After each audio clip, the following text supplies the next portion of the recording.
尊敬的师父慈悲. Greetings to my Venerable Masters. Greeting to all. Amida.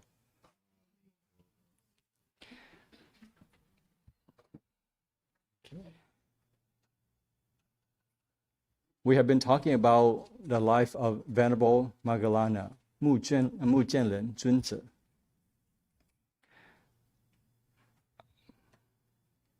What we left off last time, Kalita Moggallāna and his friends left teacher Sanjaya to search for more teachings, as Sanjaya had nothing further to share with them. So they spent many years talking to different teachers, but found no one who could satisfy their thirst for knowledge to achieve the state of deathlessness, 无生无生. It had been a fruitless search so far. Without knowing anything about the Buddha, they gave up their life as wanderers, and after about 20 years, returned to their home country, Moggallāna. So this is today's agenda. We will talk about the turning of the Dharma wheel, the essence of Pure Land Buddhism, and the meanings of the statues and symbolisms in temples, and the etiquettes of the temple if we have time per your request, based on your feedback last time. So after they returned to the country, Moggallāna, Mu Jianren Zunzi and his friends, to their home country, and it was about this time that the Buddha had started to set the Dharma wheel in motion at Benares, a location also known as the Deer Park. This is captured perhaps in the famous sutra called Dhamma Kaka Pavatana, which is 准法轮经跟准法论. Dhamma here means principle or the Buddha's teaching, and Kaka means will, and Pavatana means emotion or moving forward. It is said in the sutra that the Buddha explained for the very first time the Four Noble Truths, 四圣谛. What happened was that after the Buddha had attained enlightenment, he thought about his 5 ascetic friends who had practiced austerity, 苦行, 口含, and meditation together with him.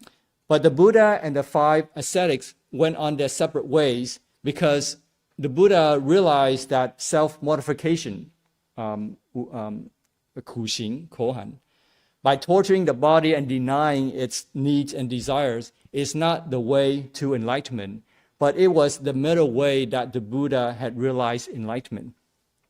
So the 4 Noble Truths, 四圣谛, they are, the first is to recognize the truth of suffering.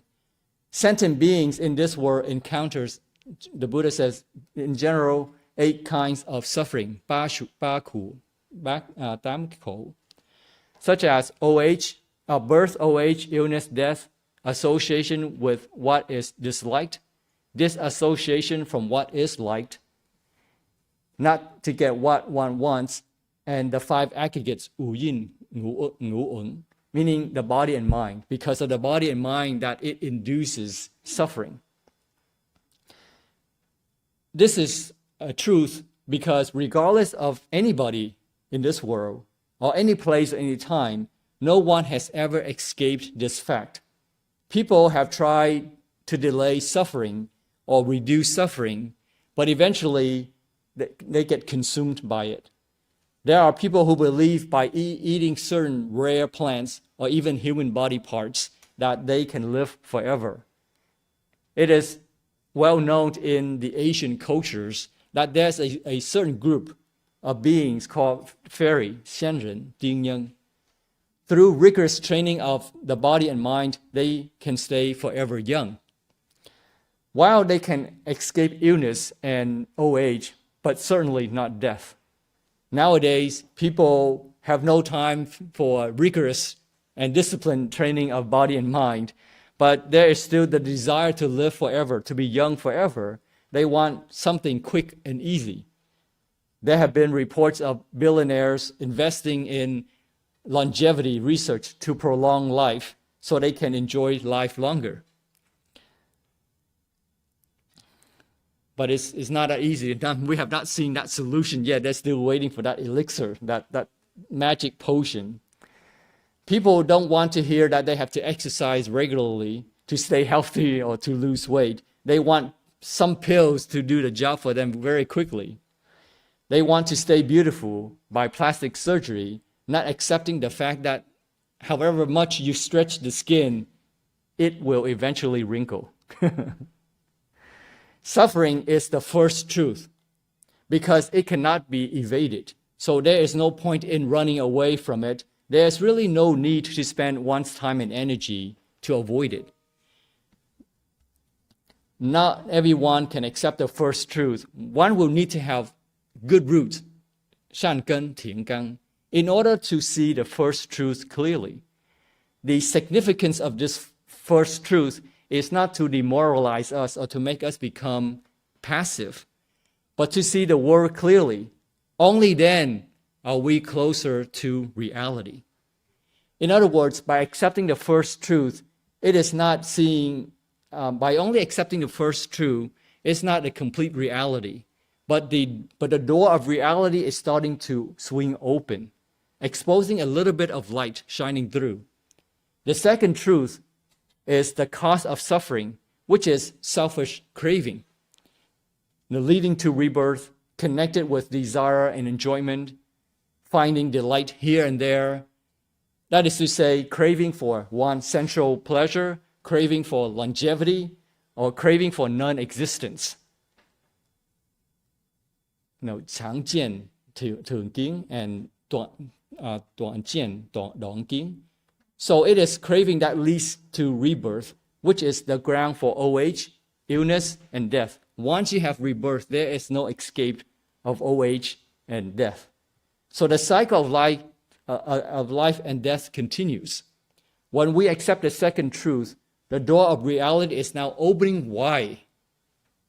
The third truth is a state of absence of desire, a state of liberation and freedom from that very selfish craving.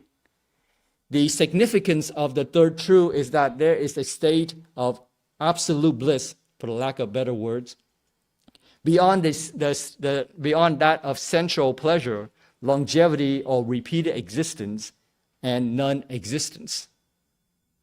In other words, the joy from sensual pleasure, repeated existence, 常见thường kiến, or non-existence, 短见短kiến, is relative and eventually come to an end. The worldly joy will eventually come to an end no matter how pleasurable it is. And in fact, it can turn into suffering. The ice cream that you enjoy so much, if you eat too much of it, you will get sick and tired of it, right? And so that's the problem with the worldly joy, is that it is a cycle.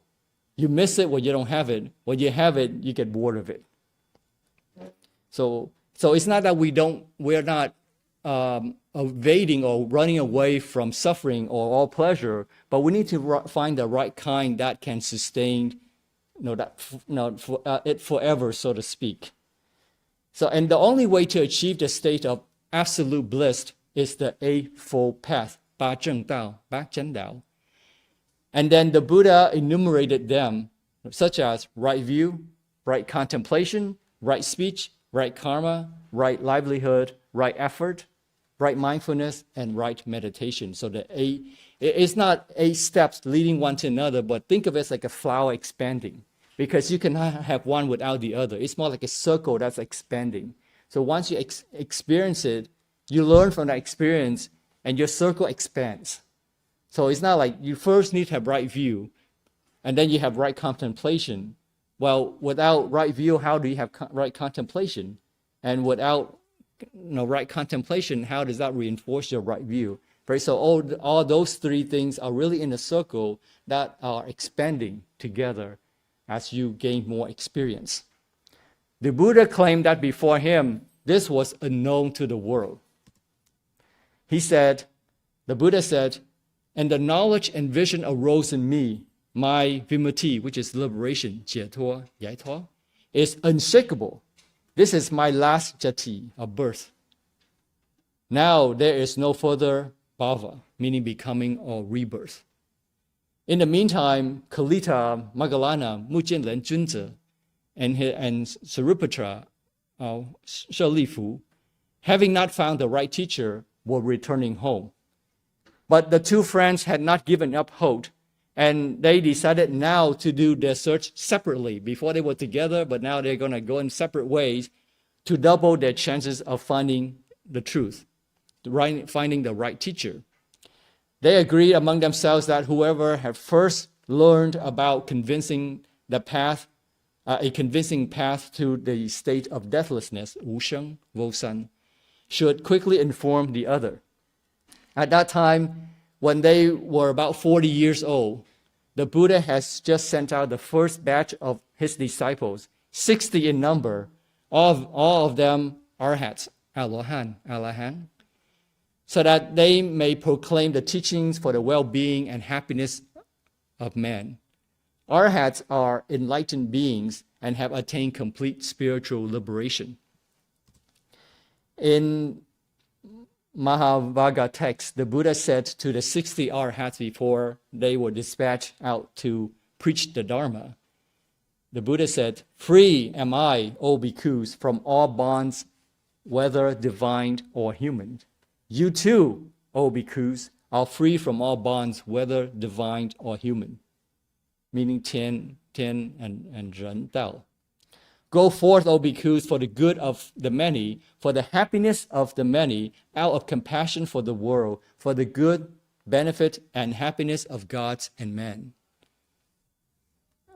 And so they went out in separate directions to expound, to help carry that message for the benefits of gods and men.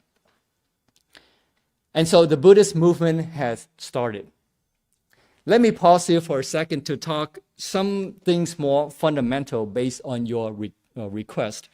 Because this is the start of Buddhism, I thought that since there are many folks who are kind of new to this temple, to Buddhism in some cases, just to talk about some fundamentals so that we are all on the same level, that would help us going forward. I thought this would be suitable for those who are new, based on your feedback, to talk about Buddhist symbolisms in this temple. We have a lot of them in the main hall. And Irene also made a good suggestion to give some introduction to the etiquettes observed at this temple, but also may be useful at other temples if we have time. And I think Beth also made the same comment, but she's not here today. So let me start with the statues in the temple, and I will do a quick round of introduction with the statues and then go into the details of each one of them. So at the entrance, as you walk at the entrance there, the very first thing you see are these four portraits. Normally there will be statues, but maybe because of limited space, we just have the four pictures on the walls. And they are the four great heavenly kings, protectors of the four quarters of our world, earth.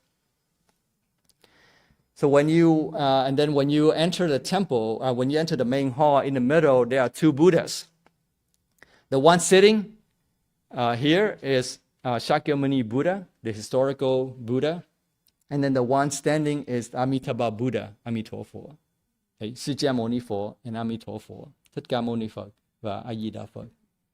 The sitting statue is the historical Shakyamuni Buddha, who came to this world in his transformational body of flesh and blood about 3,000 years ago. The standing statue, I guess you can't see my mouse, but I'm using my mouse. The standing statue in the middle is Amitabha Buddha.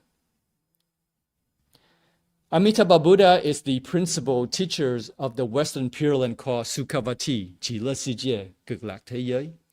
Sukha, back this, maybe yeah. Sukha is the opposite of dukkha, which means suffering. Dukkha means suffering or dissatisfaction, cool. Sukha means joy or happiness, So Sukhavati means a happy land. I guess I want to make a little recognitions here that I have, we have Jeff, his wife, and his son Cayenne here together studying Buddhism. I mean, it is a beautiful thing. Sukhavati, a happy land, is something, Jeff sitting here, and his wife over there and his son just stepped out. But it is wonderful to see a family studying Buddhism. A family that is united on principle tends to have stronger bonds because it's beyond the material, beyond the worldly mundane, but it's resonating with the transcendental, which is more lasting than worldly. So Sukhavati is not something that we should wait until we die to enjoy, but it is something for us to live now, right? A happy land, because if you don't live a life resonating with Sukhavati, what makes you think that you can all of a sudden make that change, switch over to resonate with Sukhavati at the last moment of your life? So it's important that we live a life that resembles Sukhavati as much as we can, and that when it's time for us to make that transition, it is very natural for us to make that transition. So I do want to make that recognition, because it's kind of unique. You don't normally see that. So thank you, Jeff. Amitabha Buddha did not appear in this world like the historical Shakyamuni Buddha, but Shakyamuni Buddha did introduce in many scriptures about Amitabha and his Western Pure Land Sukhavati. Everyone knows the importance of Chan, a Zen school, right? Chan Zong Ting Tang, in Buddhism, but it is not as widely recognized that Pure Land school actually plays a center role in Buddhism. The Venerable Master Ching Kong said, this fact was brought to light after the great monks in China analyzed all the sutras during the Sui and the Tang dynasties from 581 to 907 CE Common Era. They all came to an agreement that the Vatamsaka Sutra, Hua Yan Jing, Hua Ngim, was the most representative of Buddhism due to its vast contents and deep principles. So Avatamsaka Sutra, or Flower Adornment Sutra, Hua Yan Jing, Hua Ngim, is categorized as a large volume Mahayana Sutra containing about more than 100,000 of scriptural verses in Chinese. And each verse, if translated, can take several lines or pages to translate. It contains some of the most influential and important principles or philosophies the world has ever known. It describes a cosmos of infinite realms realms beyond realms, realms upon realms, mutually containing one another. So everything is interconnected. The sutra speaks of the deeds of the Buddha and of their resulting merits that blossoms, much like a garland of flowers. Therefore, the name Flower Adornment Sutra, Hua Yan Jing, Hua Ngim. The last sutra of Avatamsaka Sutra, called Gandharvya, Ru Fa Jie Pin, Pham Nyam Pháp Giới, which is often referred to as an independent sutra itself. There is a famous story about a boy named Sahana, Shan Cai Tong Zi, Ting Dai Dong Tu, who went on a journey in India to attend to 53 different teachers in search of enlightenment. There are two important points to be made here. One is that the first point is that the 53 teachers included boys, girls, women, men, people of different religions, including gods, goddesses, kings, householders, good and evil. It means Buddhism is all-encompassing. Buddhism is all around us. Reality is all around us, but yet we still have to put in the effort to find it. The statement, reality is all around us, or there is already Buddhahood within us, should not be just a concept or an idea. It should be something that you actually experience. Otherwise, you become like the Zen scholar who says, truth is everywhere. So what need is there to study books? I am the Buddha, so what need have I to follow any particular practices or methods? That was why the boy Sahana still had to go study from different teachers to experience and to eventually realize enlightenment. For example, when people are nice to you and you are nice to them back, it is not certain that you are a really kind person. You might just have been reactive. But if you have met different people in different challenging situations, and you can still be kindly and compassionate, then you can say with confidence that you are really a kind person. Kindness is within us, meaning that we are capable of kindness, but it takes experiences to uncover it.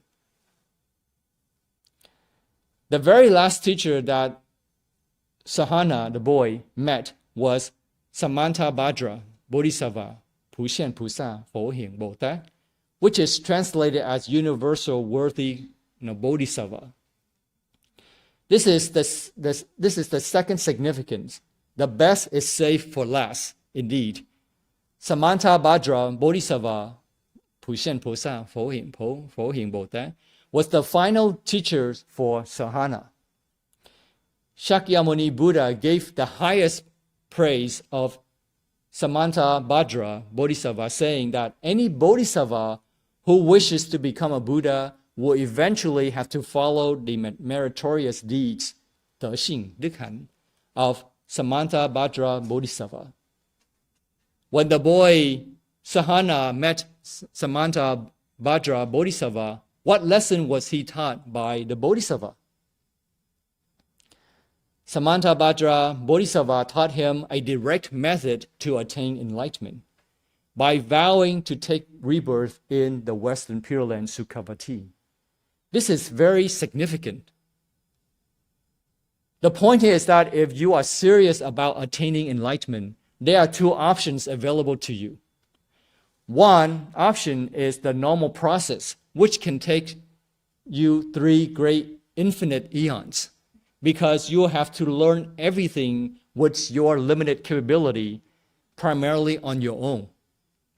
The second option is you can take the accelerated path and be reborn in the Western Pure Land Sukhavati, and with Amitabha Buddha being your principal teacher, and great bodhisattvas such as great compassionate bodhisattva, Guanyin Pusa, Wangtian Bota, being your peers, your friends, you can achieve enlightenment within no more than 12 eons, the sutra says. And your lifespan is infinite eons, so then you have a lot of time and you can go no wrong. The significance of Amitabha and the Western Pure Land Sukhavati is that one can end suffering in the cycle of life and death and realize enlightenment within a very short period of time, relatively speaking. One uniqueness of Amitabha is that it is not just one Buddha or one Bodhisattva, but all Buddhas in the 10 directions praising Amitabha. So we should know with absolute confidence that we can trust this method to be reliable, safe, and suitable. Infinite Life Sutra contains 48 great vows of Amitabha. It is said that vow number 18 is the king of vows because it captures the essence of the fundamental of the Pure Land method. Vow number 18 essentially says that with joyful, serene faith, 自信信要, 自信信乐, one can recite the Buddha's name for a duration of 10 times. One will be able to reborn in the Western Pure Land Sukhavati. When one is in the Western Pure Land, one's enlightenment is completely ensured. The Buddha name mindfulness method, which is a general way of, yes. Oh, the Buddha name mindfulness method is a general method, which is And one of it is mentioned in the Amida Sutra that we're studying. And that particular method is the Buddha name recitation, 持名念佛即言念佛. So there are many 4 ways you can visualize the true body of the Buddha by being mindful of the Buddha, or you could be mindful of the Buddha by visualizing the picture or statue of the Buddha, or the 4th one, much more simpler one, but equally important, is to recite his name, because so in other words, we have several methods, and they are equivalently important and meritorious. So put it all together, what does this all mean? Avatamsaka Sutra, Hua Yan Jing, Gen Huang Yim, is the most representative of the Buddha's teachings. And the Infinite Life Sutra has 48 chapters. Chapter 6 is the most representative because chapter 6 has the Buddha's, Amitabha's 48 great vows. And vow number 18 is the most representative. Vow number 18 essentially says that rebirth within 10 recitations with serene, joyful faith. 自信信要即当敦鸟. Vow number 18, rebirth within 10 recitations at the end of one's life. Given that Amida Sutra greatly, emphasizes the only method to be mindful of the Buddha is the Buddha name recitation. So then the Buddha, the Amida Sutra is most representative here of the Infinite Life Sutra, essentially. And the Amida Sutra is the one that calls out the Buddha name chanting or Buddha name recitation, 念佛, 持名念佛, 即言念佛. So putting all together, you can take from the opposite is that Amida's name recitation method represents the Amida Sutra. The Amida Sutra represents the 48 great vows. The 48 great vows represent the Infinite Life Sutra. The Infinite Life Sutra represents the Avatamsaka Sutra. And put all together, the Avatamsaka Sutra captures the essence of Shakyamuni Buddha's 49 years of teachings. So the Pure Land Buddhism that we're studying is the essence of Buddhism. So that was a quick introduction to catch everyone up to the same level and the importance of what we are studying. So you can see this illustration here is that the name Amitabha is packed with merits and virtues, and a lot of meanings, very deep meaning, that by reciting his name that we are resonating with Amitabha. It doesn't mean that the requirement here is that you need to have serene, joyful faith in order to activate it. It's like the saying goes, it takes two to tango, meaning that there is Amitabha who has done all the preparation. We just need to activate it. We need to resonate with it. We cannot resonate without Amitabha. Amitabha cannot resonate without us. We will have to be the one to actively resonate it. 主动, right? 主动. So we have to give rise to that joyful faith, that serene, joyful faith, in order to activate it. So it's not just a name that you can just chant. It's not chanting, but it is your heart that's chanting. If you're chanting without your heart involved, without that joy, that serene faith, 自信信要, 即当敦鸟, then it just becomes a chanting machine. But when our heart is involved, then that is where you build a bridge with Amitabha. Without that bridge, you're not making that connection. And therefore, you will not be able to make that transition. So we need to have Amitabha doing the preparation, but we also need to do our own preparation by chanting the name Amitabha and giving rise to that serene and joyful faith and that understanding of what that word is. Because if you don't live a life that resonates with Sukhavati, 感应道交跟 Chỉ là世界有感应道交, với cực lạc thế giới có cảm ứng đạo giao. Then you cannot make that transition when the time comes, right? So it really takes two to tango. Are there any comments or questions so far what we have discussed, the essence of Buddhism?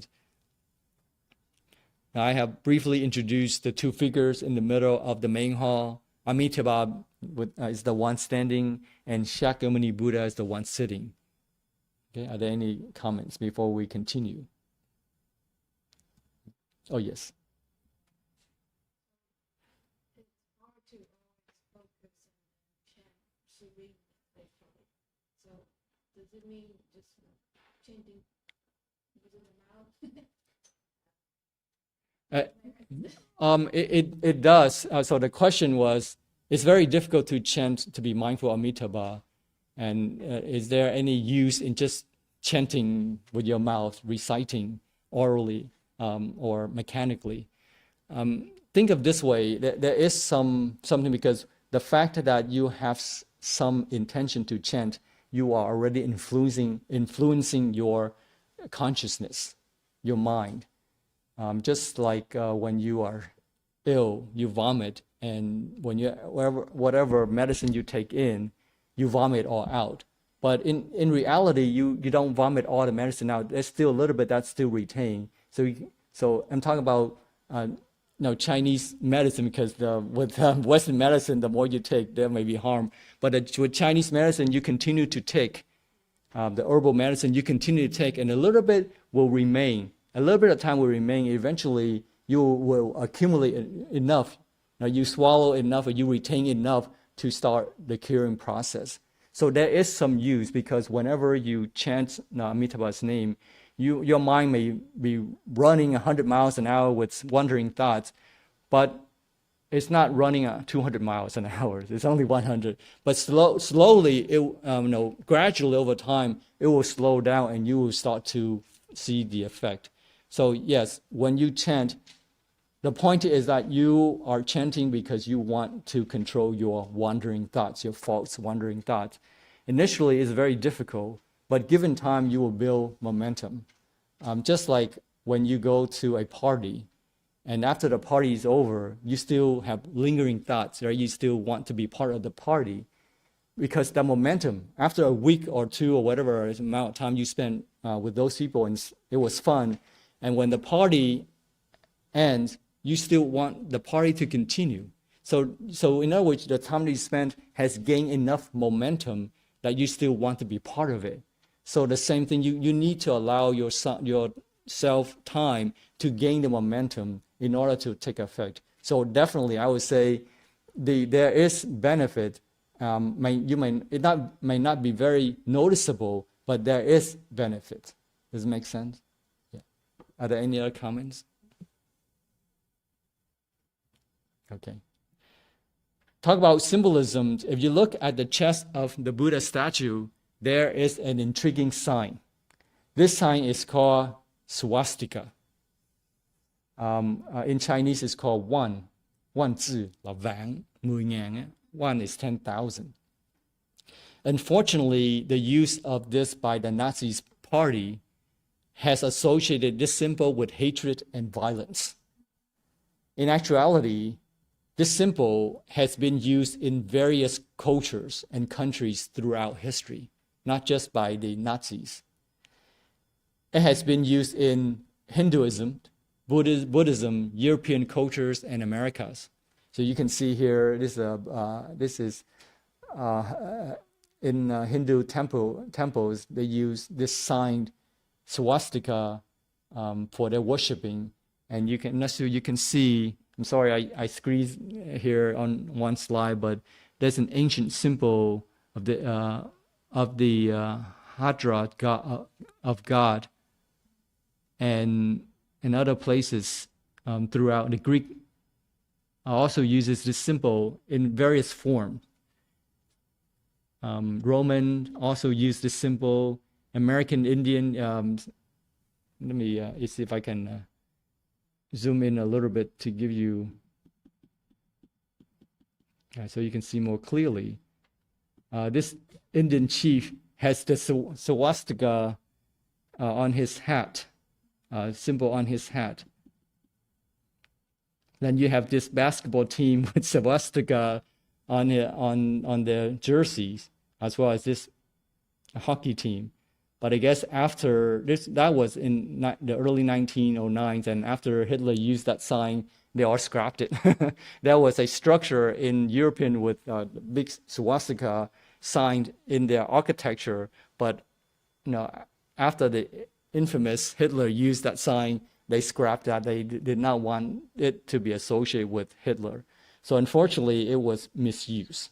It was used to represent something that was not meant to be. According to the Encyclopedia of Ancient American Folklore and Folk Life, in Asia, the swastika symbol first appears in the archaeological record about 3000 BCE in the Indus Valley civilization. So that would have been 5,000 years ago. So way before Hitler used it, way before even Buddhism. The word swastika comes from an Indian Sanskrit word, fanyu, famngu, meaning a lucky or auspicious object, 吉祥, giktu. According to, I'm sorry if you cannot see here. Let me try see if I can zoom in so you can see better of this. I just took an excerpt from this author. He did a research on this. Then you can see.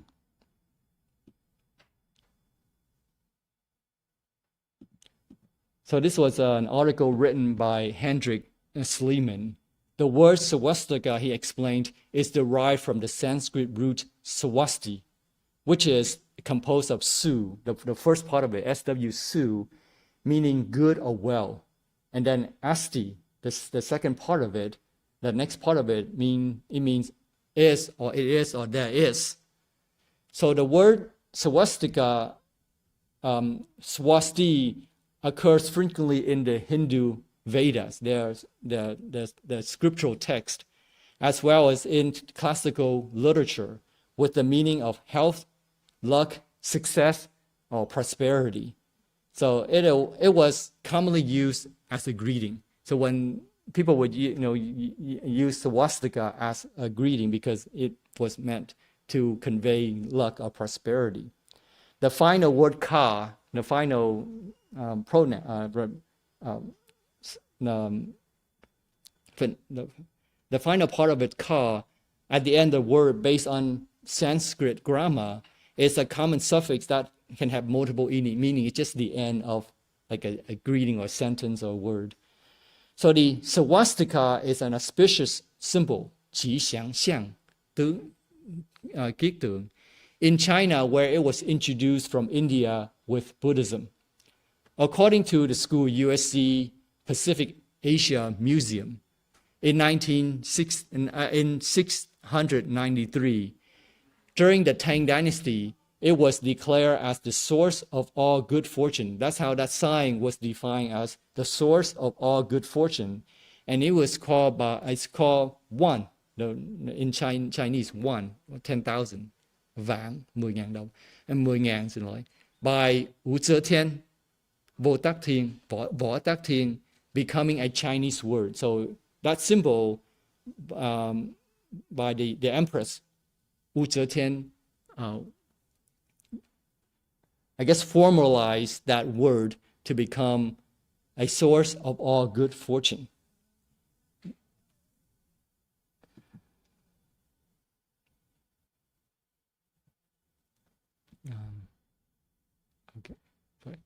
The Chinese character for one, or that swastika, vàng, which is a Chinese word for 10,000 and infinity. As such, the Chinese character itself is a symbol of immorality or an infinity, 无量寿, vô lượng thọ, which is suitable for Buddhism given its vastness and depth in both principle and practice. It was also a representation of longevity. There are many forms of merits. You have wealth, you have health, you have intelligence, you have beauty, and so forth. But think about this, of all the merits, longevity is most representative, because without life, your wealth, your health, your intelligence, your beauty cannot be sustained, right? So longevity represents all the merits. But because of the infinite wisdom, merits, compassion, and loving kindness of the Buddha, and his appearance in this world to end suffering, indeed is an auspicious phenomenon, 吉祥, Giktung. And so the swastika is a very fitting symbol for Buddhism, for the Buddha. Do you agree? Right. Are there any comments or questions about this swastika symbol? Because last time, but we have students coming here, and that was a common question asked. What is that sign on the Buddha's chest? Everybody seems to be curious about that. I also heard the swastika, the sign symbol is represent the big deeper. Go for the full season. Each season is a different angle. So these big deepers like that, right? Oh yeah. For the summer. Yeah. And winter is this way. Spring this way. Fall is this way. So that make that symbol. Yeah. That means like full season. That means like the end of it. Yeah. So you look at the star constellations. Yeah, it does have that swastika symbol, like Jeff mentioned. Yeah. And that symbol is on every single Buddha. That's a power representation. Yeah, I mean, you normally see that swastika symbol on every image of the Buddha. Yeah. It's and you don't typically see on Bodhisattva, but on Buddhas to represent like completeness. Yeah, Irene. Any difference between Yeah, based on what I read, it makes a difference. Based on what I've read so far, there seems to be no difference whether you have one way or the mirror image of it. Yeah. Any other comments, questions? Okay. The two figures standing on the sides of Amitabha are great bodhisattvas, who are the principal assistants of Amitabha to save sentient beings. On the left side, you have Mahastampa Prata, translated as great strength bodhisattva, 大势至菩萨, Đại Thế Chí Bồ Tát, known for his Buddha name perfection samadhi, concentration, as described in the Sarangama Samadhi Sutra, Leng Yan Jing, Kinh Lang Yim.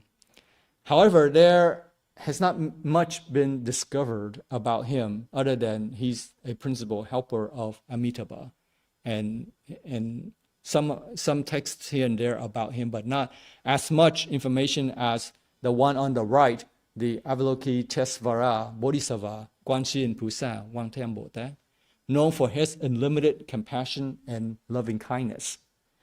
Amitabha is the principal teacher of the Western Pure Land, Sukhavati, whose lifespan is infinite number of eons. According to the Infinite Life Sutra, Amitabha will eventually enter nirvana one day, and immediately after which Avalokitesvara Bodhisattva will become the next Buddha, and the Western Pure Land Sukhavati will transform into a world even more adorned and better than the current Sukhavati. So Avalokitesvara Bodhisattva will be called the Universal Light Merit Mountain Tathagatas, 普光功德山如来. And when this Avalokitesvara has become Buddha and enters nirvana, which is infinite number of eons later, then you have this great strength Bodhisattva become a Buddha, and his name is called Treasure King of Good Dwellings of Merit and Virtual Tathagatas, 善主功德宝王如来. So based on this, you can essentially what's trying to say here is that there can only be one Buddha appearing in a given world. If you are reborn in Sukhavati today, you may have achieved your Buddha nature, enlightenment, but you cannot appear in the form of a Buddha until all the conditions are satisfied. In the meantime, you will have to continue to be a great bodhisattva, cultivating merits, helping sentient beings. For you to become a Buddha, there needs to be sentient beings who want to follow your Dharma, the truth that you have realized. And you need to have unlimited merits in order to create your Buddha land of your own. Those merits come from helping and saving sentient beings. Similarly, Shakyamuni Buddha says that the next Buddha to appear in this world is Maitreya Buddha. He is the only bodhisattva who enjoys the status of both being a bodhisattva and being a Buddha. And so you can see this is an illustration of supposedly of Maitreya Buddha in the Indian art. But in the Chinese art, he's a very happy Buddha. So people call him Happy Buddha. But there is a story behind this. Essentially, that he was very well known for his kindness. He always carried a bag with him, treats to offer, to give, to share with other people. And when he, at the end of his life, he disclosed to others that he was the reincarnation of the Maitreya Bodhisattva, and then he passed away and he went. So once he disclosed, you have to leave. Once you disclose your true identity, you have to leave. Otherwise, it will not be real. But you can see the different forms. So he's not just a big, happy Buddha with big belly, but he can also be very handsome, very muscular. So it depends on, he has many appearances, right? He can appear in different forms. Maitreya Bodhisattva will descend from the Dasita heaven, where he is currently residing, when all the conditions are met to become the next Buddha in this world. So I have introduced to you the historical Shakyamuni Buddha and the two Bodhisattvas standing on the sides of Amitabha. Are there any comments before we proceed? Okay. Continuing onwards, you will find two more figures looking very serious with some weapons in their hands. And I don't have I forgot to include the pictures, but if you look at your main hall, right on the far side, you have two figures with weapons in their hands. And they typically appear in all temples. These are called Dharma protectors. They vow to protect the true teachings. They vow to protect the teachings of Shakyamuni Buddha. On the right-hand side, you have, it's called Skanda, Weito Pusa Vida Bota, who is sometimes referred to as a bodhisattva appearing as a Dharma protector. Skanda is the head of the 32 generals under the 4 heavenly kings that we just talked about. Shi Da Tian Wang, Du Dai Ting Vung. Now, the 4 heavenly kings, as shown here, are the low-level deities. They're on the slope of Mount Sumeru. They reside on the slope as opposed to on the peak. So they're called grounded deities along the slope of Mount Sumeru.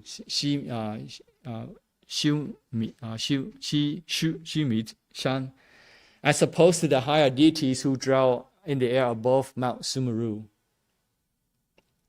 So before I talk about Skanda, let me swing back to the 4 heavenly kings, where you see them at the very first once you enter the temple. So these are the 4 heavenly kings, the 4 protectors of the world. The first is called Dhritarashtra, Ciguo Tianwang, Jiwok Tingvung. His name means upholder of the land or the country, and he is the protector of the eastern quarter. So we're going to go east, south, west, and north. He is the king of Gandharvas. Gandharvas are heavenly musicians and the vampires. So those beings who belong to those groups, he's the king because he's more powerful. So he controls them. Then there is Viruhara, 增长天王当中天vương, whose name means growth, developed growth. And he protects the southern quarter, and he is the king of pretas, or hungry ghosts, 恶鬼, 恶鬼, hungry ghost, 恶鬼, and other demons. Then, and then you have this Varupaksa, meaning he of bulging eyes, and if you look, he has really big eyes, really big, two big eyeballs. Guang Mu Ten Wang, Wang Muk Ting Vung. And he is the protector of the western quarter. He's the king of Nagas, servants, and dragons. Nagas are servants and dragons. And the Putanas, or the fever spirits. So all these evil spirits that he controls them. And then finally, you have this Vaisravana, Dowen Ten Wang, Da Wang Ting Vung, whose name means greatly learned. He is the protector of the northern quarter, and he rules over the yaksa, or sublime spirits, or the flesh-eating demons. So all these four kings are powerfully built and armor-clad, so that they are always ready for battle. They appear in many sutras, but the sutra called the Sutra of Golden Light has detailed description of their vows and abilities. So the Sutra of Golden Light, if you have a chance to read it, it has, in fact, there are many chapters in that sutra, and there is one very long chapter, and that chapter is about the four great heavenly kings. So they occupy a lot of real estate in that scripture. They said to the Buddha,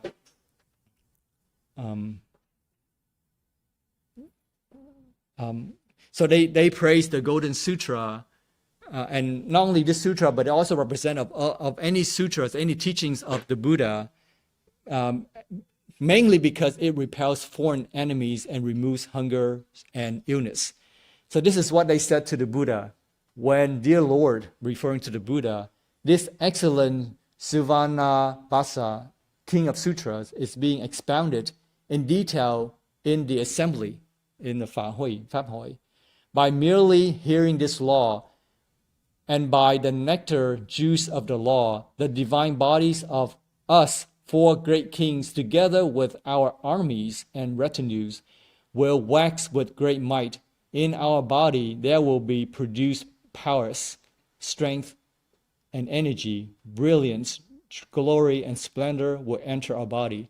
So whenever that there is the teachings of Buddhism, they become very powerful. They survive on the teaching of the Buddha. There seems to be a unlimited source of power for them, and that's why whenever there's teaching, whenever there's a Dharma assembly that upholds the truth, the Buddha's teaching, they always come to protect, because they harness, they become more powerful whenever they listen to the law or the Dharma.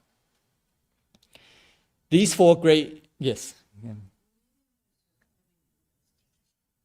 Are like upholding 持, yeah, 保持, yeah.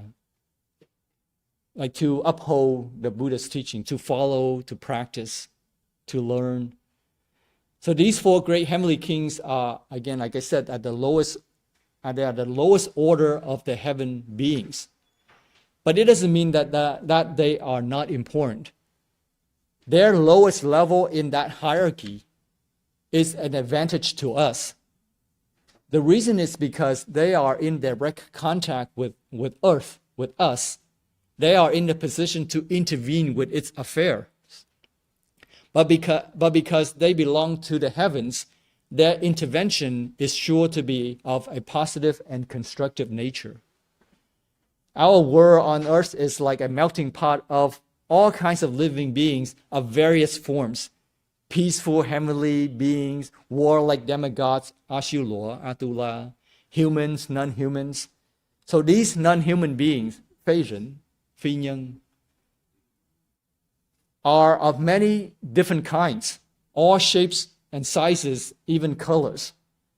Some are very beautiful, or at least capable of assuming beautiful shapes. They can transform themselves into beautiful shapes. But most are horribly misshapen and ugly. There are many kinds of non-human beings, such as vampires, nightmares, ghosts, fever spirits, and so on. So between them, they represent a whole mass of gross, chaotic, turbulent energies that swirl about on this earth plane of ours. Energies that can only too easily assume negative and destructive forms. So each of the four great kings, great heavenly kings, rules over a particular group of these non-human beings. In other words, they keep the gross, turbulent, and chaotic energies of the earth plane under control. They may not be able to transform them like the Buddhas to make those non-human beings become enlightened, but at least they can prevent them from getting too much out of hand. They can control them. The heavenly beings in the higher orders, above the four heavenly kings around on the Mount Sumeru, their energies are so fine that they are really out of touch with our world. They may not even have any awareness of our existence because they're so disconnected from us. And so they are not very helpful to us. Just like people are not very aware of the lower level life forms, even though they are around us, but we may not be aware of them. Just kind of like that. So the four great kings perform a very useful service, by protecting the world. But what is it that they are protecting the world from? They protect the world from evil spirits, which are the forces that are hostile to humanity and hindrances to spiritual development. All the kings can do about them is to keep them at bay, keep them out. He cannot convert them into something transcendental to make them enlightened, but at least he can control them so they don't make troubles for us whenever we gather together to learn about the Dharma or to perform a Dharma assembly to help sentient beings, to protect the truth, to uphold the truth, the teachings of the Buddha. They belong to the heavens, but they are in touch with the earth, and they are therefore able to keep the powerful natural energies of the earth under control and prevent them from having a disruptive effect on the human world. It is because they are protectors or guardians in this way that the kings stand on either side of the entrance to the temple, neither inside nor outside, but on the threshold. That's why when you go to a temple, you always see them at the entrance. We should understand the positive energies of the universe, the energies that make for balance and harmony, however powerful they may be, will sooner or later pass over into the opposite and become negative if they are not nourished by the transcendental, meaning that all the goodness that you do, if that does not resonate with enlightenment, eventually it will turn sour. So that's why Buddhism is kind of unique in that way. You have Buddhism performing good deeds, skillful deeds. Those skillful deeds are very different from the worldly skillful deeds. 慈善, 笃听, all the charity that you do is very different from the charity that you do in Buddhism. Does it make sense? Because without that transcendental resonance, 感应, 感恩, with the transcendental enlightenment, 觉悟, 解脱, 解脱, eventually it will become sour, will become negative, will become, no matter how powerful and no matter how generous you may be, without the goal of the transcendence to become enlightened, it will eventually turn into suffering. Does it make sense? All right, so that's the difference between Buddhist charity, if you will, and worldly charity. It is because the energies of the worldly 世间法 are cyclic, cycling between good and bad, suffering and joy. Right? Just like we mentioned, the ice cream that you love so much, when you have 3 cartons of ice cream, you say, please no more. All right? It turns sour. But when you sit in meditation, or when you have this energy and you go out, you help people, it builds more, it gives you more energy. Right? So it's different when you have the that transcendental path in what you do. Only the transcendental or enlightenment, 觉悟, giác ngộ, can be progressively positive. In other words, pure, 清净, 贪等. Only is pure. If it's not pure, then it's contaminated, no matter how beautiful it is. Right? Are there any comments or questions that I need to clarify? Okay. So here's skanda. Eventually we get to skanda. So let's go back to skanda, Weituo Pusa, Vida Bhutan, the Dharma protector on the inside of the temple. Yeah. When you look at the temple, it's on the right-hand side. Skanda manifests as the celestial, heavenly general, handsome, bright, and imposing. Look at his posture, you know that he is serious, for business. He is dressed in armor with a strap draped over his shoulder. He is standing in divine traveling boots. If you look at these boots, he's ready to go. He holds a demon-controlling Vajra scepter, like the sword that you see here. That looks like a sword in his hand. So Vajra means diamond, indestructible, which is emptiness, 空性. Vajra is a Tibetan, esoteric, 密宗, a term of Tibetan, which means diamond essentially. 金刚, Kim Kung. One hand may press the scepter vertically on the ground, as you can see here, while the other hand is on his waist, or he may carry a scepter horizontally. So you can see he's holding with his palm together, and his scepter's on his forearm, on his biceps. The sword is symbolic, and it's not meant to hurt beings. Obviously, it is used to destroy delusion, 无明, Woman, which inhibits wisdom and enlightenment. Buddhism is very symbolic, and something that we should understand, that we should not take the words literally. It's very symbolic.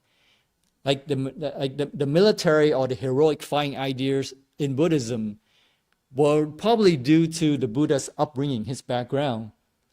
The Buddha was born into the Kshatriya caste, which is the warrior caste in the caste system. He was born to be a warrior. So when he was born, he was trained by his father to become a warrior.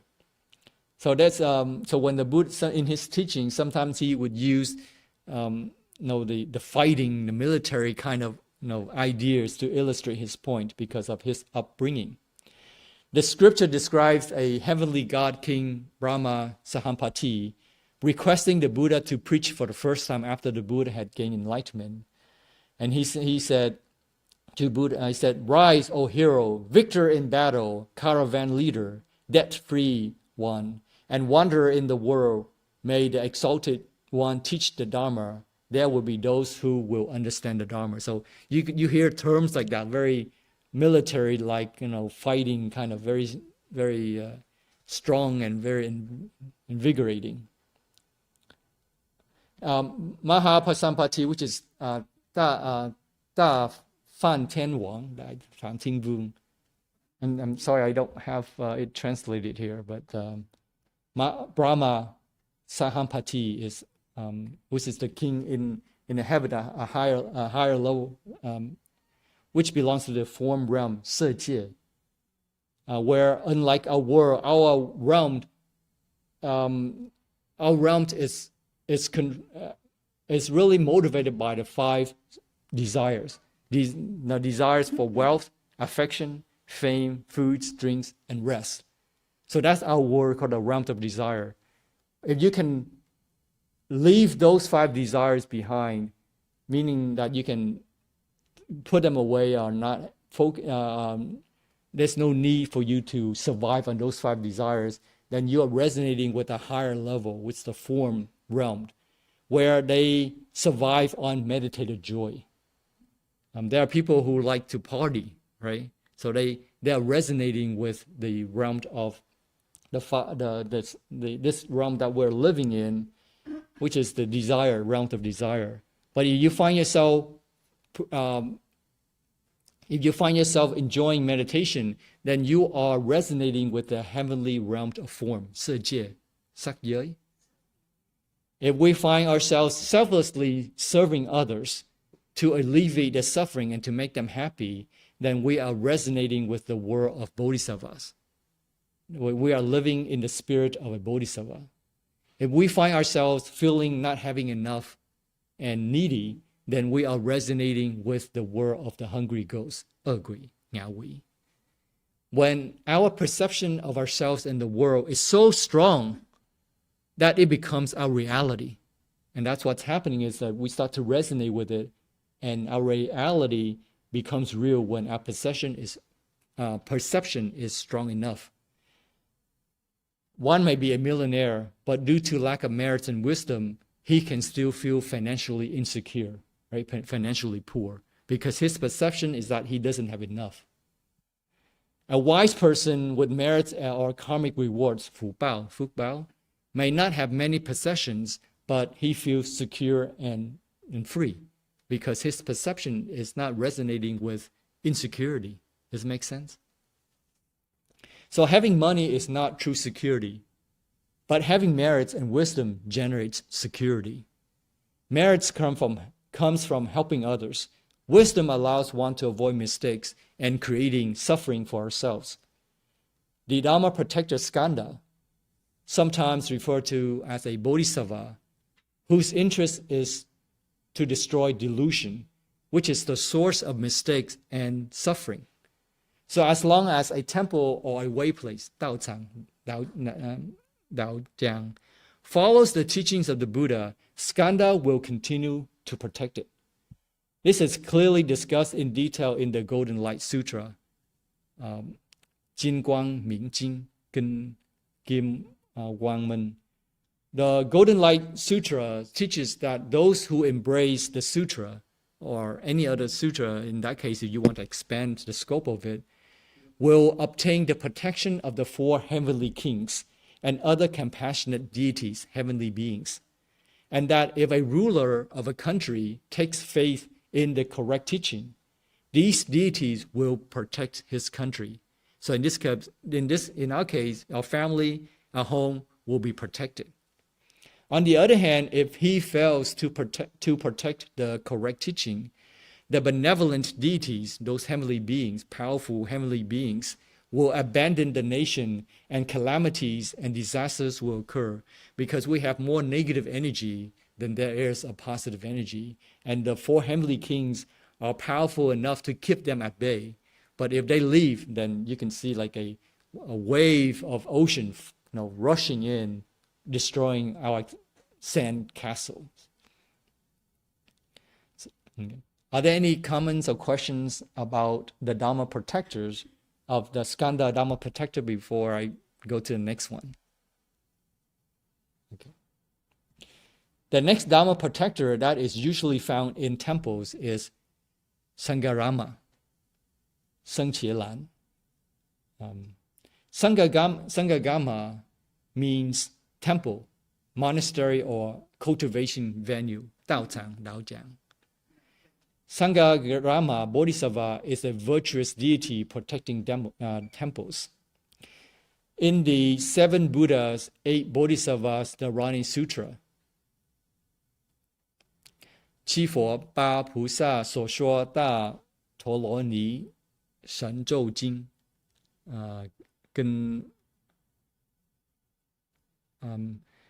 this sutra, there are 18 Sangharama deities and then they are listed here, but due to a lack of time, and I'm not going to bore you reading all 18 of the names, but Sangarama is not referring to one person, but rather a category of Dharma protectors, and there are 18 of them. Each category may consist of a number of individuals. They have different aspirations and abilities, therefore they're different categories. So whoever resonates with each one, like beautiful sound, they protect, they serve, they join the group, if you will.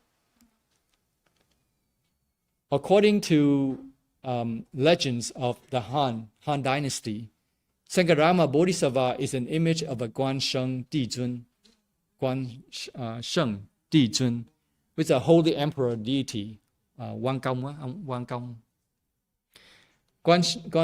Dijun was the most famous Chinese historic figure who was deified after his death, so he is worshipped as a god. This was the result of the influence of the Chinese culture. So we're seeing a little bit of a cultural Buddhism here. Guansheng Dijun is the title in Taoism as well. And Sangarama Bodhisattva is his title in Buddhism. So he has different titles because he was so admired that people deify him, turn him to a god. As a result, after he was deified, worshipped as a god, he was given the title Di, or emperor, as a formal recognition. His face, as you can see here, is kind of red with long, beautiful beard. He is imposing and dressed in armor with a strap draped over his shoulder. He carries a green dragon crescent blade, or blue-green dragon scimitar, like a curved sword. Sangarama Bodhisattva is either riding on a red rabbit horse or merely standing without riding a horse. In this case, that's what we have in our temple. He's just a standing figure, holding in his hand, holding or stroking his long, beautiful beard. In the tantric tradition, such as Tibetan Buddhism, Xizang, Pojiao, Tây Tạng, Phật giáo, for example, there are other representations of Dharma protectors, protecting the truth and destroying ignorance. So Dharma protector represents not just destruction and eradication, but transformation, change. For example, defilements, 污垢, 惡垢, in this case of anger, right, can be changed into wisdoms. This transformation energy is a presentation of the path, 修行, Tuhan. If you change a state of hatred into one of loving kindness, for example, this means that the energy that formerly found a negative expression is now expressed in ways that are entirely positive. So you're changing from negative to positive. So this destroying ignorance, this destruction is not literal destruction or killing or hurting people, but it's our own transformation, energy transformation. So that's what they represent. So it looks very horrible. He has a scepter in this case, along his chest, and you can see here he is standing on this enemy. And this enemy is delusion, not a real person. So you converted any negative energy into positive energy. And they are usually represented as trampling on their foes or enemies of the Dharma. This is another symbolism in Buddhism. It's not literal that Buddhism has enemies. A true Buddhist does not have anyone as his enemy to destroy. The only enemy he has is his own affliction, 烦恼, phiền não. That stands in the way of gaining enlightenment. The Buddha made this very clear.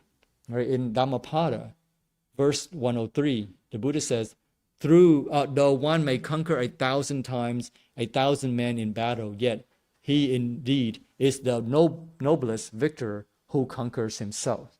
Right? So in verses 104 and 105, the Buddha emphasized that self-conquest is better than the conquest of others. Because there is no one that can defeat you, not even a God, an angel, a Mara, Mo Wang, Ma Vung, or Brahma, Fan Ten Wang, Fan Ting Vung. When a person who is self-subdued and ever constrained in conduct, 行为, hanvi, the ego and the ego eliminated, his deeds are no longer selfish to make mistakes. As a result, he encounters no suffering. Does it make sense? And so the destruction of delusion, the enemy is because really your own delusion is your enemy because it allows you to make mistakes that you bring suffering to yourself. And nobody can bring suffering to you. Only you bring suffering to yourself. And therefore, the enemy to be destroyed is not somebody else not somebody on outside, but rather our own afflictions, our own delusions. Okay. Any comments before we move on? Okay. So we have briefly talked about the historical Shakyamuni Buddha and his 49 years of teachings, which is essentially captured in the vast Avatamsaka Sutra, Hua Yan Jing, Gen Hua Ngim. The last chapter of the Avatamsaka Sutra is to return to the Western Pure Land Sukhavati. The significance is that the primary wish of all Buddhas is for sentient beings to quickly be liberated from all suffering. The only way that can happen is to achieve enlightenment, as we talked about. All the positivity, all the charities, all the merits that you have accumulated, if they are not resonating with the transcendental, 解脱, 解脱, 觉悟, giác ngộ, then those will turn around and eventually will become sour, become negative. So the only way that we can be sure to be liberated from the cycle of life and death is to achieve enlightenment. So in this way, we don't make mistakes. So no more delusion that causes us, people, sentient beings, to make mistakes. And the quickest path is the Pure Land method, as opposed to trial and error with many different methods in the cycle of life and death. Full of compassion, the Buddha would prefer to show sentient beings the quickest path to enlightenment, but sentient beings are being difficult. They want different kinds of methods. They either want to enjoy first, or they want to prove to themselves that they can take on the most difficult path.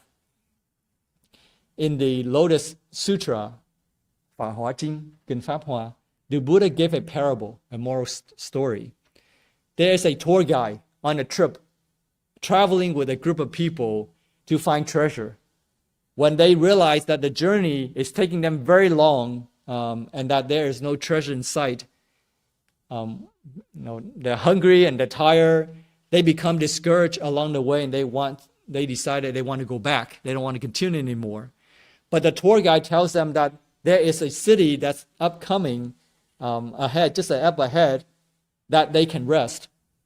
After they have rested in the city, they regain their resolve. They say they regain their energy. They want to continue to search for the treasure. The guide tells them that there is a city coming up that they can find treasure there. So they continue the journey. When they get to the journey, the tour guide then encourages them not to rest, not to settle at the city, but to move on to the bigger and better treasure in the next city. So the moral of the story is that the Buddha is the tour guide. The treasure is Buddhahood, enlightenment. If the Buddha explains from the start how long the path to Buddhahood was, many would not seek treasure, enlightenment. He therefore inspires them to seek heavenly joy first, if that was their desire, so that they could avoid suffering in the lower three realms, or to seek nirvana of the arhat in order to be liberated from the samsara. Yet, when they have reached samsara, he explains to them that it is just an illusion. Nirvana is just an illusion, that the true goal still lies ahead, which is the spirit to help sentient being, which is a non-dwelling nirvana. Don't settle there, but you're still in nirvana, but not fixed nirvana. There were people like the Kalamas in the Kalama Sutra that the Buddha met. He only taught them how to attain a better rebirth, not to be liberated, but to have to obtain a better rebirth in the next life. After that, the Kalama people took refuges in the Buddha, the Dhamma, and the Sangha. So depending on the people, he will only teach them certain things. There were disciples who wanted nothing but nirvana, so the Buddha taught them the way to nirvana. There were bodhisattvas who were not discouraged of the path towards Buddhahood, knowing that it would be arduous and not easy. They would accept it, but they did not believe. They did not believe the path to Buddhahood could be that easy. So they did not see the value of the Pure Land method, what the Buddha taught. So the Buddha taught them other methods. Knowing this, towards the end of the sutra, in this sutra that we're studying, Shakyamuni Buddha laments that the Pure Land method is extremely difficult to believe. It's extremely difficult to believe that Buddhahood can be gained favorably or easily. Easily. If one can accept and believe it, then it is because one is being supported by Buddhas in the 10 directions. So one can say that being able to follow the Pure Land method and migrate to the Western Pure Land Sukhavati is the treasure of treasures, the luckiest among the luckiest. Having found a way to end suffering is treasure, right? But being able to quickly end suffering is indeed a treasure of treasures. I hope that makes sense, right? So that is the importance of Pure Land Buddhism that is not often emphasized in the scholastic arena. When we talked about Amitabha Buddha and his 2 principal assistant bodhisattvas. We also discussed about the Dhamma protectors on the left and the right-hand side of the temples. There are many offerings. These are called material offerings. We have flowers, you have fruits, you have water, you have incense. Different traditions have different interpretations of what they represent. But the fact is that these material offerings help to nurture generosity. When you give, you practice, you nurture your generosity, 布施, bodhi, and virtue, sila, 持戒, 止耶. So the point of material offerings is it nurtures your generosity and your virtue. And the act further honors the triple gem, the Buddha, the Dhamma, and the Sangha, deepens one's commitment to the Buddha's path. So it helps you to bring your commitment. It helps to deepen your commitment as well.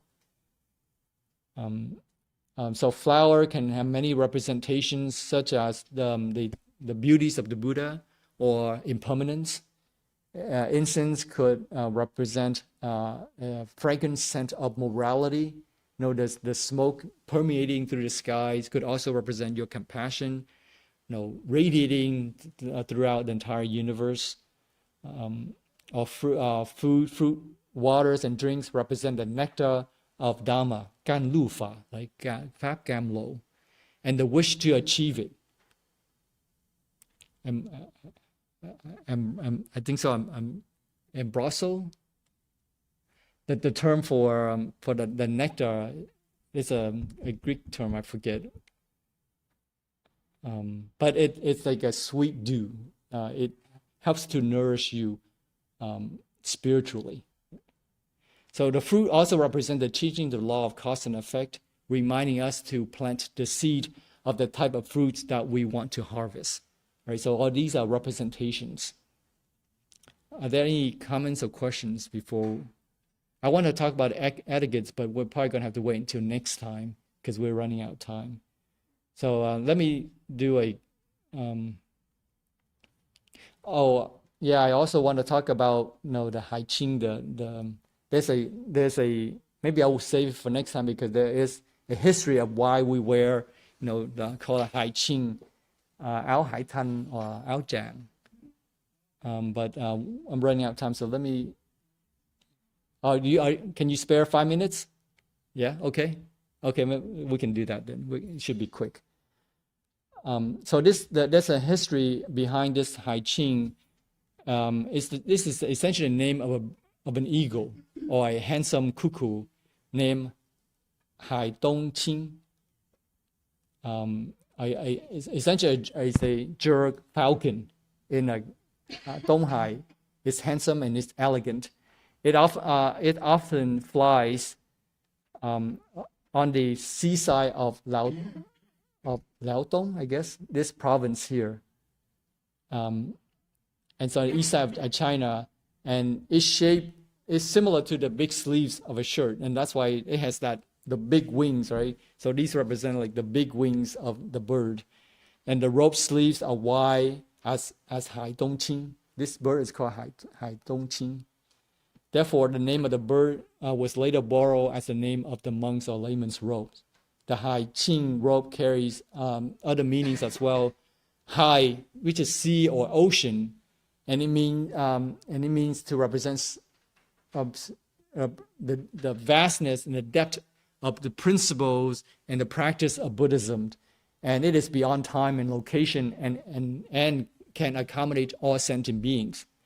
And Qing means blue or green color, and the meaning here is that it represents something different than the ordinary, better every generation. So when you put this on, you are no longer a mundane, ordinary person, but you are on your path towards the transcendental. Does it make sense? So it reminds you that you are no longer just a mundane being, 凡夫. Okay, are there any comments or questions about this robe? And it has various colors. Here in our temple, we wear them black. Monks wear them. Monks wear them in yellow, or like for me, I wear them in gray because I'm just a novice. When I have all the fully, I guess fully ordained with the precepts of a full monk, then yeah, I can wear another color. But in the meantime, I'll just stick with gray. Okay, that should take us. I will talk about the etiquette next time because we're really running out of time here. But let's just summarize what we talked about. So we talked about the Buddha turning the Dhamma wheel for the very first time at the Deer Park, and the meaning of the statues and the symbolisms in Buddhism. We also talked about the essence of Pure Land Buddhism. The primary wish of all Buddhas is to end all sufferings for sentient beings. That is the primary wish. And the only way that this is possible is to achieve enlightenment. There is no other way. It's not like you have to study Buddhism. Buddhism is just a term. The point is to become enlightened so that you don't have delusion, so that you don't make mistakes. And that's the only way. Otherwise, however meritorious you are, it will eventually become negative. Instead of trials and errors in the samsara, lunhui, the quickest path to enlightenment is to be in the Pure Land, the Western Pure Land. Every Buddha has his Pure Land. And of all the Pure Lands, only Sukhavati, Jila Cực Lạc Thế Giới, is the easiest to achieve, meaning the easiest to go there. Because all the other Pure Lands, you have to go there on your own capability, your own qualifications. Only Amitabha has made vows to escort the practitioner for rebirth. All the other Pure Lands, you have to go there yourself. And the simplest criterion for rebirth is that you recognize the value of Pure Land method with joyful and serene faith, 自信信要, 激tâm tín nhạo, to want to be there, and 10 recitations of the Buddha's name at the end of your time. Right? So it cannot be simpler than that. And the Buddha is so compassionate to have made the vows to escort us.